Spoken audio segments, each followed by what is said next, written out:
saya Sri Kurnia Abdi Pradana, tapi biasa dipanggil Mas Danang atau Cak Danang ya. Asalnya dari Gresik. Dulu pada saat kuliah saya di jurusan manajemen pendidikan. Tahun masuk tahun 2014. Perkenalkan, nama saya Rizky Agustini.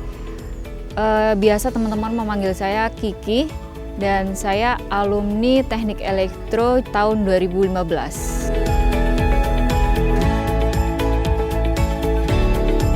Saya masuk organisasi tingkat HMJ, tingkat PM Fakultas, sama tingkat PM Universitas. Banyak sekali dinamika yang ada.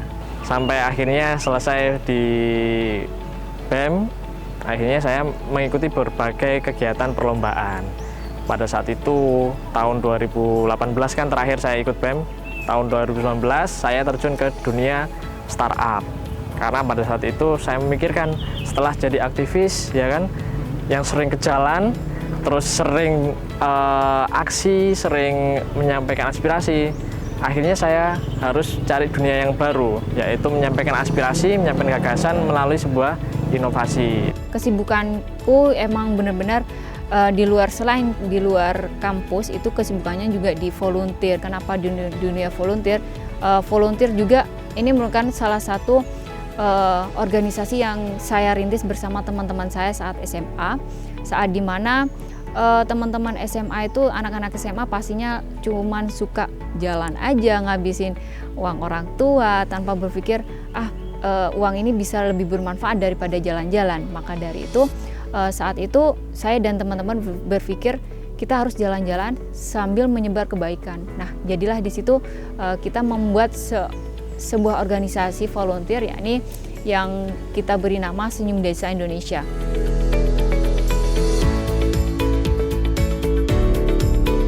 Alhamdulillah, mungkin dengan perjuangan juga, dengan berbagai rintangan, saya selesai.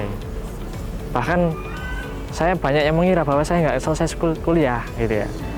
Karena banyak menganggap, wah, arek iki nggak sempat mengerjakan skripsi nih.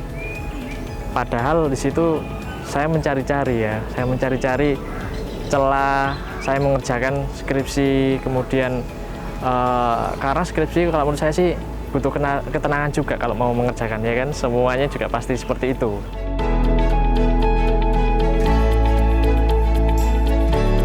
Perasaan dalam hati mungkin yang pertama efek dari, wah, teman-temanku nih udah pada lulus semua dan tinggal aku nih, dan mungkin bisa dikatakan saat itu aku emang benar-benar pesimis untuk lulus, tapi setelah berselang 1 tahun, ada nih salah satu dari teman angkatanku menemui aku untuk bisa terus melanjutkan skripsi. Karena kenapa? Ini udah nanggung banget, cuma tinggal ujian skripsi aja, cuma tinggal 1 langkah lagi bisa lulus. Jadi saat itu juga semangatku kembali lagi untuk bisa melanjutkan skripsi itu, karena kembali lagi berpikir itu merupakan salah satu tanggung jawab kita.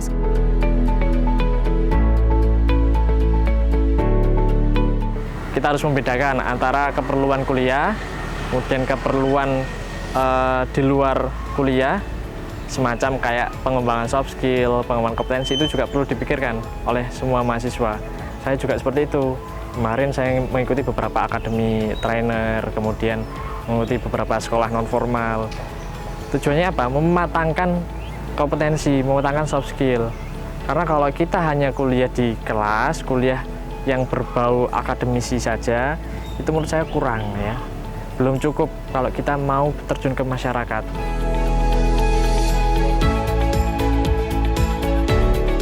Untuk teman-teman nih yang lagi bingung, lagi ngerjain skripsi, lagi tahap mungkin galau ya, anak-anak muda sekarang galau nih untuk skripsi, harapannya selesaikan skripsi itu dengan cepat, jangan tunda-tunda untuk menyelesaikan skripsi itu.